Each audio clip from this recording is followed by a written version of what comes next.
Welcome. आज हम exercise 10.5 start करेंगे। इसमें आप जो मेथड यूज़ करेंगे वो रिडक्शन मेथड होगा और हमने बेसिकली जो हमारे पास हायर ऑर्डर डिफरेंशियल इक्वेशन होगी उसको रिड्यूस करना है। रिड्यूस करने से मीन टू से कि आपके पास अगर किसी भी इक्वेशन का ऑर्डर 2 आता है तो उसको ऑर्डर 1 में कन्वर्ट करना है डेरिवेटिव का। अगर ऑर्डर 3 आता है तो उसको ऑर्डर 2 में कन्वर्ट करना है। और यहाँ पे मैंने एक बात मेंशन कर दी पहले ही कि ये मेथड जो होगा ना रिडक्शन ऑफ ऑर्डर, ये ओनली एप्लीकेबल जिसका जो ऑर्डर होगा यानी कि डेरिवेटिव जो होगा वो 2 होगा।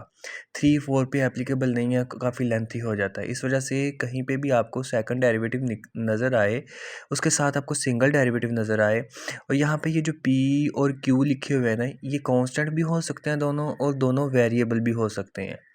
और इसकी एक मोर आइडेंटिफिकेशन जो है, इसका जो एफ ऑफ एक्स होगा वो मोस्टली जो है secant cot tan and cosecant की फॉर्म में होगा। जबकि आपने जितनी भी पीछे हायर ऑर्डर डिफरेंशियल इक्वेशन पढ़ी है, या तो उसका F of x E x की पावर में होता था, एक्सपोनेंशियल में होता था, या फिर साइन में कॉज में और साथ में नेचुरल लॉग होता था। इसके अलावा फिर आपकी पोलिनोमियल इक्वेशंस होती थी। लेकिन इसकी जो एक यूनिक सी आइडेंटिटी है वो यही है कि इसमें सीकेंड कोट टेन और कोसेकेंड होते हैं और सेकंड ऑर्डर से ये स्टार्ट होती है। और जो फर्स्ट ऑर्डर होगा उसके साथ या तो वेरिएबल होगा एक्स की फॉर्म में होगा, या फिर यहाँ पे काउंटिंग लिखी होगी, कॉन्स्टेंट्स होंगे।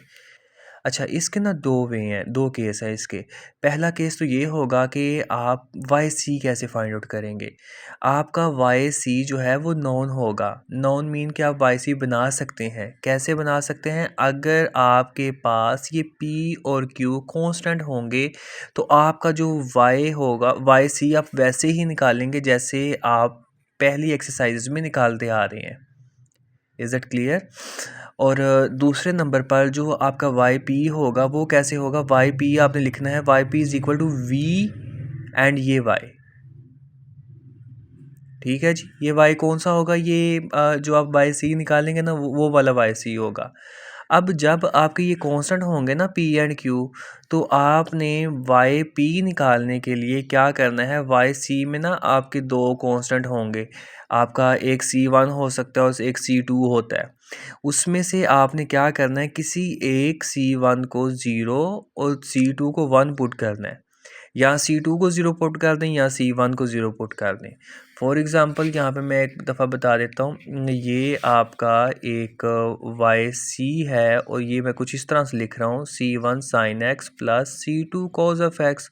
अब आपने इसका क्या बनाना है? वाई पी बनाना है। और मेरे पास चूँकि यहाँ पर कांस्टेंट लिखे हुए थे पी एंड क्यू, तो वाई पी जो होता है मेरे पास वो होता है वी और यहाँ पे वाई होता है। Where what is the Y? Y is the Y सी।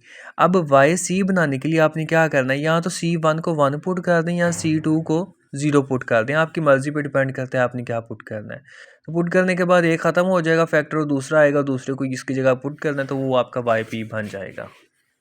तो यहाँ पे देखें, अब दूसरा केस जो है उस केस को भी एक दफ़ा डिस्कस करते हैं, फिर एक एग्जांपल करवा के मैं आपको इसकी मज़ीद ब्रीफिंग देता हूँ कि when Y C is unknown, जब वाई सी आपका अननोन होगा और उसके अलावा आपके पी एंड क्यू जो है वो कांस्टेंट नहीं होंगे। पी एंड क्यू वेरिएबल हो सकते हैं, बल्कि वेरिएबल होंगे, एक्स की फॉर्म में होंगे। जब आपके पी एंड क्यू कांस्टेंट नहीं होंगे बल्कि वेरिएबल्स होंगे, तो उसके लिए आपके पास 2 से 3 फैक्टर्स हैं, उनको आपने लिखना है। लिखने के बाद आपको पता चलेगा कि हमारा वाई सी क्या बनेगा।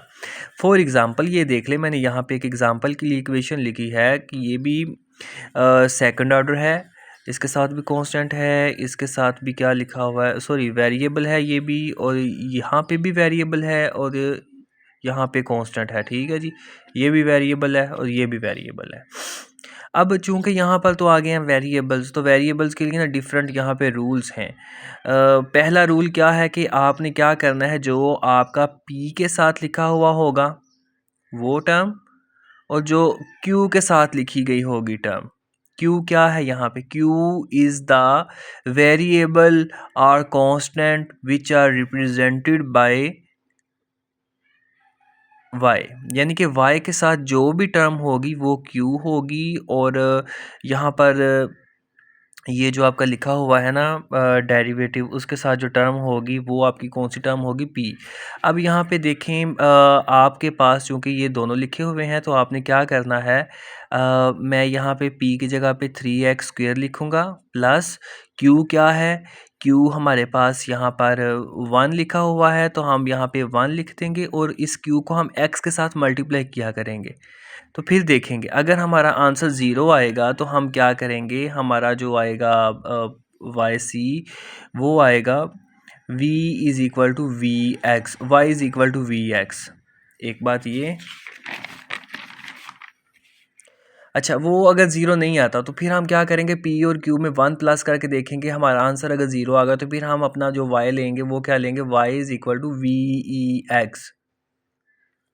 अच्छा उसके बाद देखें अगर फिर भी हमारा मतलब कि एक थर्ड फैक्टर है, अगर इस ये भी नाकाम हो जाता है तो फिर हम क्या करेंगे, कोई कांस्टेंट ले लेंगे।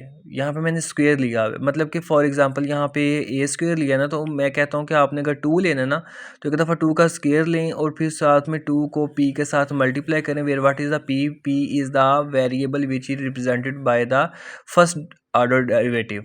और q क्या है, यहाँ पर q आपकी y के साथ जो भी टर्म होगी, कांस्टेंट होगी या वेरिएबल होगी, वो टर्म y के साथ होगी। इन सब को आपने प्लस करके देखना है, अगर ये ज़ीरो आता है तो फिर जो आपका y निकलेगा y is equal to V E A X होगा। अच्छा ये मैं किन y की बात कर रहा हूँ, ये बेसिकली हमारे पास पर्टिकुलर सॉल्यूशंस हैं। वाई पी वाई सी का तो काम ही यहाँ पे नहीं होगा, वाई सी का काम सिर्फ वहाँ पे होगा जहाँ पर हमारे पास p एंड q जो है वो कॉन्स्टेंट्स होंगे। और एक चौथी टर्म भी मेरे पास आ रही है कि अगर पिछले तीनों केस फेल हो जाते हैं तो हमने क्या करना है, 1 minus P plus Q is equal to zero. अगर ये सारा करने के बाद ज़ीरो आता है तो फिर मेरे पास वाई पी जो होगा वो वी ई की पावर माइनस एक्स होगा। Is it okay? ये थे हमारे पास केस जिनको मैंने डिस्कस किया आपके साथ। अभी मज़ीद एक एग्ज़ाम्पल करवा के मैं आपको इसकी ब्रीफिंग देता हूँ।